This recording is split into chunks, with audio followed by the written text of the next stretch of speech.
Good afternoon, friends. My name is Samir. I'm the Chief Marketing Officer at L&T Technology Services. This is our second time over here. Hopefully, many of you recall us from last time. It was our first time over here, and we were learning how to crawl before we walk, but I think that we are ready to run. Today, I have two of my colleagues over here. I have Mahinder Joshi, who is head of solution and technology based out of North America. I have Prabhakar Shetty, who heads our practice in digital manufacturing. He's over here. With that, without taking any more time, I'll hand over to Mahinder. Thanks, Samir, and good afternoon, everybody. Just wanted to give you probably an overview of what we are doing, especially in the digital space. What is the kind of background, what kind of projects that we are doing in that particular area, where our focus is. So,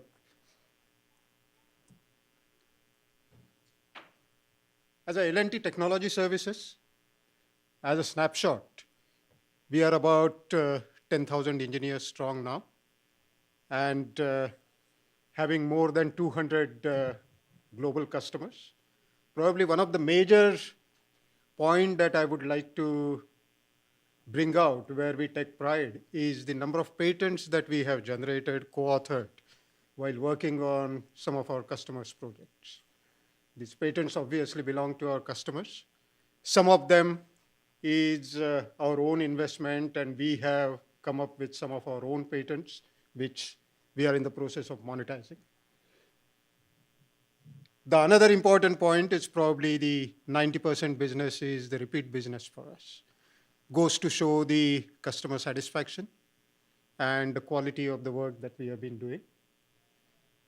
Some of the very leading or technically complex projects that we are associated with, I would say building one of the smart campus coming up in Israel for one of the semiconductor giant, where we are playing a leading role in terms of implementing some of the digital solutions there. Or we are working in the area of network of grids and microgrids, et cetera, in that particular space. And also working on the electric aircraft, quite a few projects going on in the electric aircraft space. But in terms of the services and the areas of engagement that we have with number of customers, we really play a role with right from product design development, whether it is at R&D stage, right from capturing the VOC to getting down to the product design architecture, both from embedded perspective, electrical, electronics, mechanical architecture, doing the product launch, certification, manufacturing transfer, playing a role into the lifecycle management, whether it is value engineering project or managing the component obsolescence, et cetera. Then getting into the manufacturing support activities. How do you get into the automation? How do you improve the efficiencies on the shop floor? How do you reduce the waste in the area of manufacturing? So these are some of the areas where we work on the project. And we have the process engineering service offerings, where we work in the space of plant engineering, working on both brownfield as well as greenfield projects, supporting number of customers.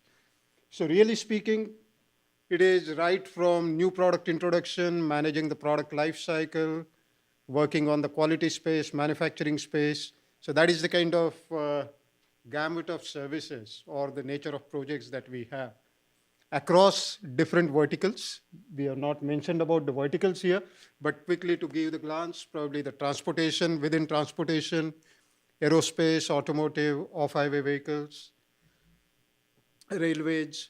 We are into industrial products, healthcare, life sciences, medical diagnostic products, telecom, and high-tech. So across entire verticals that we have the presence, and we cross-leverage the ideas and the technologies that we learn while working from customers from different industries. Coming to the topic of digital, particularly, I would say one of the major or the unique value that we bring to the table from our customers' perspective. And this is something I have learned from our customers when I interacted with them.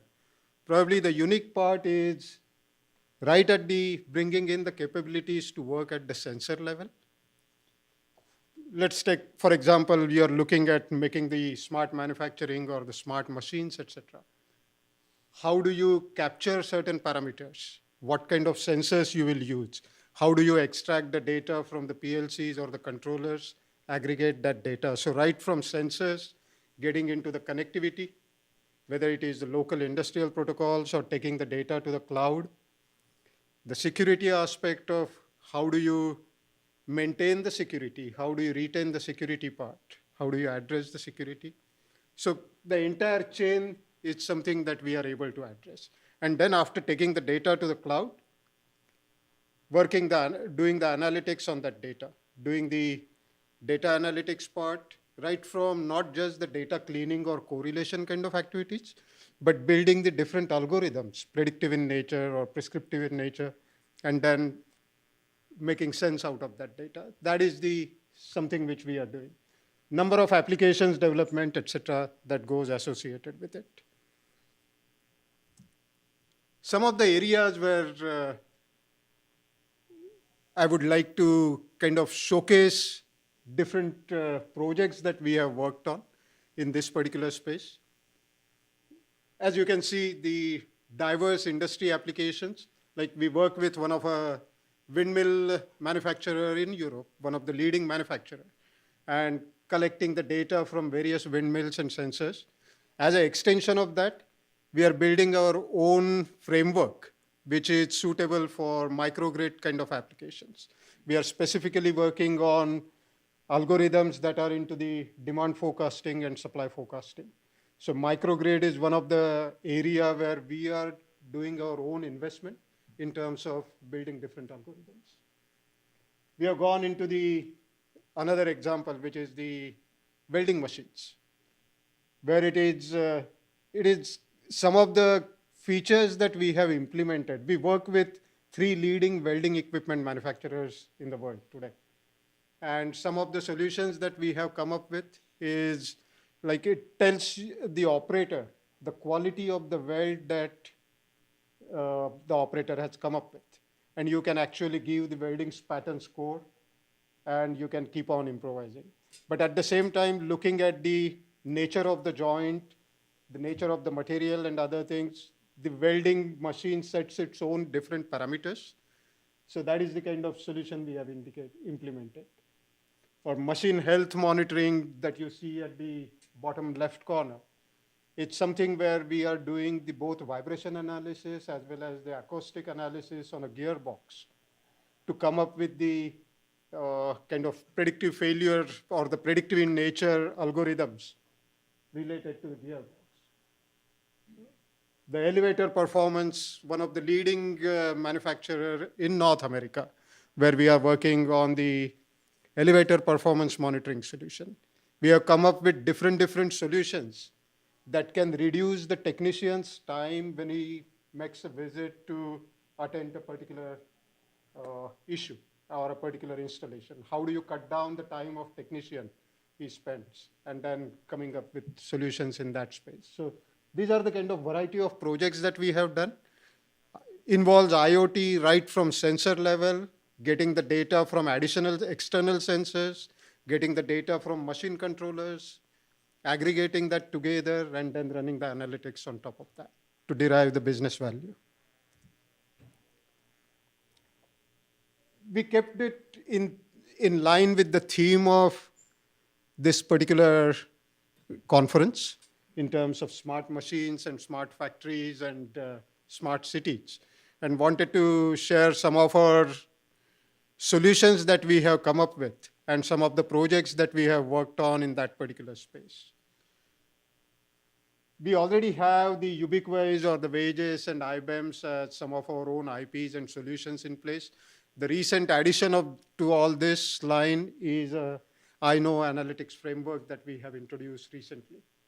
This is basically it is more of a framework that gets customized to build the different algorithms for a particular industry for a specific application. It gives you APIs into multiple data analytics tools. It has some of the pre-built libraries of algorithms that we have come up with that comes as a part of it. It has certain visualization modules and reporting tools as a standard built-in module. So it is a framework by itself that we have come up with. We have already done some of the implementation using this framework. And now it has been launched in a kind of formal manner. But apart from that, we have done multiple, I would say, the implementations using some of our other solutions that are already there in the market. Some of the things I talked about the smart weld, but rotating machine monitoring. This is something where we have invested and created the lab to come up with the algorithm. If you take motor or any rotating machine, that becomes the basic component of any of the machines that you have. And what we have invested in is creating different types of faults on motors and then building the algorithms and validating the correctness of those algorithms from predictive nature perspective. How well we are able to predict the different faults. So, and using that, we have done quite a few projects with number of our customers. One of the customers, I would say a brewery in North America, they have a very critical pump where the failure of that pump can result into millions of dollars of wastage. And we are building a solution on top of that by monitoring, by putting additional sensors and building the algorithms to predict the failure of the particular critical pump set. So those kind of projects we are doing. Or we are doing number of projects in different industries to monitor and predict the OEE in real time, the machine OEE, so to improve the machine uptime, downtime, the effectiveness.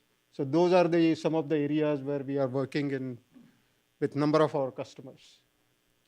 Augmented reality is something another I would like to talk about. Augmented reality, virtual reality based number of projects that we are doing, right from operator training or from better investigation perspective, the field failure analysis, etc.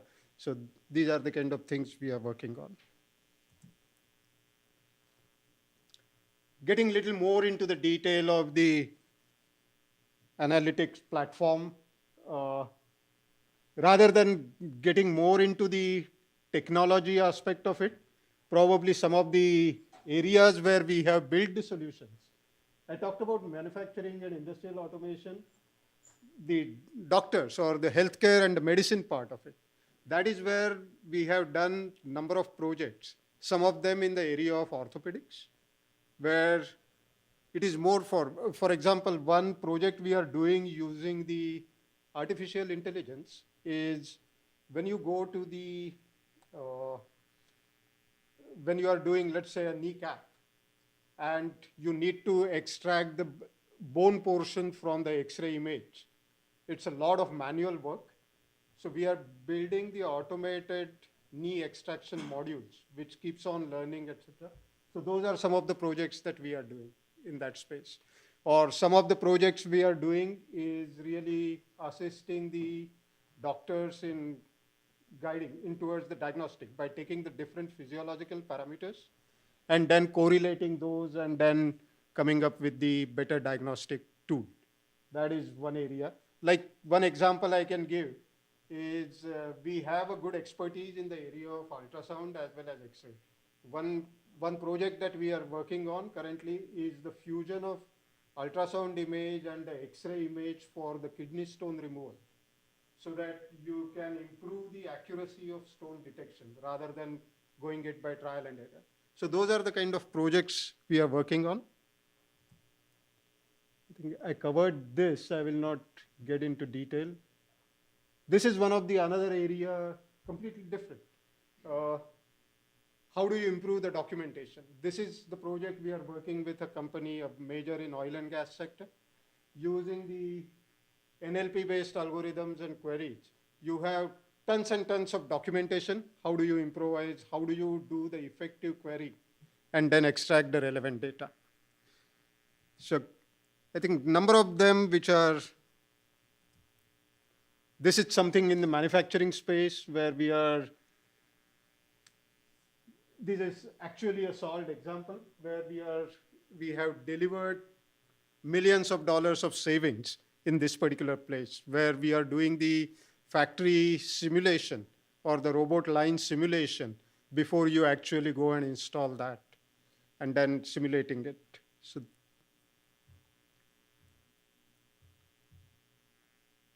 this is something on the wages side where we are working on we have come up with the application that is used for monitoring the various energy components, water, gas, electricity, etc. And then we come up with the ways to do the energy conservation.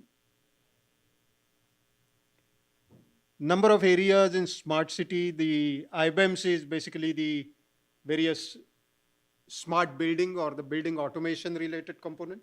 This is again, our proprietary application that sits on top of various building automation components in a commercial or residential building, and then correlates the information for better energy management. This is some of the more details that we get into right at the communication level, etc. But this is something, again, we are doing with one of the airports from the facility management perspective. So 3 different use cases that we have created using our own IoT platform, and then have deployed. They are under demo evaluation at this stage, getting into the area of dustbin management or waste bin management, and the number of seat occupancy, etc. So how do you deploy IoT for airport kind of buildings? Okay, I think I'll stop there. Had to rush through, but definitely. Time for a couple of questions. Yeah. Sure. Yeah, I know it's not a technical question, but I'm just fascinated. You're doing AI with medical Mhm. and interacting with doctors. Having done quite a bit of work with doctors myself, I found them to be very jealous of their purview. And what has been their reaction to your coming in and trying to assist them in surgeries like kidney stone, lesions, etc.? I think at this, How they receive that. first and foremost, I would say, Can you repeat the question quickly, please? Yeah. Yeah, the question, as I understand, what is the reaction from the medical fraternity about AI getting used in the diagnostics area in general, if I say so? I would say the response that we have received is very encouraging. We have the relationship with number of doctors and pathological institutes within India and North America, with whom we keep working on, I would say, the projects of this nature. I wouldn't say any project has reached a level where we can subject it to, let's say, the accuracy certification like FDA or anything like that. It has more remained at a trial level, and we keep on improving the way we work. And that is where we found the medical fraternity is medical community is open.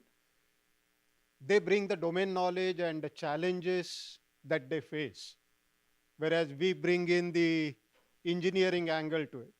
I talked about one of the surgical example. I have similar examples in the area of pathology domain, where we are doing the automatic detection of cancerous cells, for example, and coming up with the exact count of that. So we are building multiple different algorithms in that domain to come up with, that is where we are deploying AI techniques in medical or healthcare domain.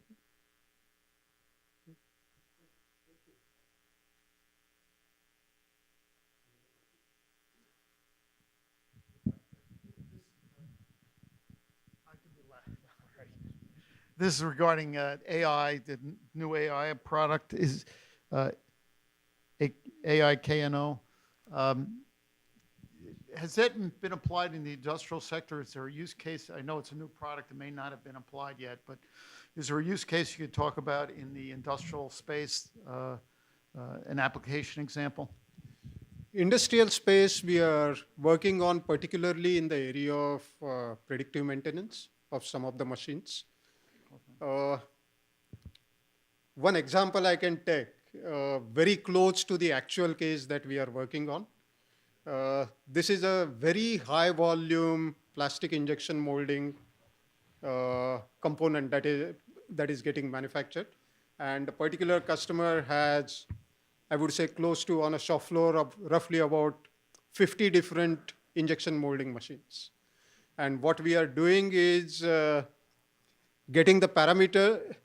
Okay, before that, they are at a level of 87% first pass yield today across the shop floor. And they want to go to 93%. At that level, every percentage point is a Herculean task from the improvement perspective. And what we are doing is collecting the various parameters in the entire injection molding process, acquiring that data, analyzing that data, and then putting it, running the algorithms on that to kind of give the forewarning to stop. Let's say, for example, the granules itself are not preheated to the required temperature. Then we are building the algorithms to give the alert saying that stop the process on this particular machine, the temperature has not reached, et cetera, et cetera. I picked a very simple case, but in such kind of case, we are working right from acquiring the data with a required resolution and accuracy, and then building these algorithms on top of that. So that is the kind of example that we are currently working on. Thank you. Thank you very much. Thank you. Thank you.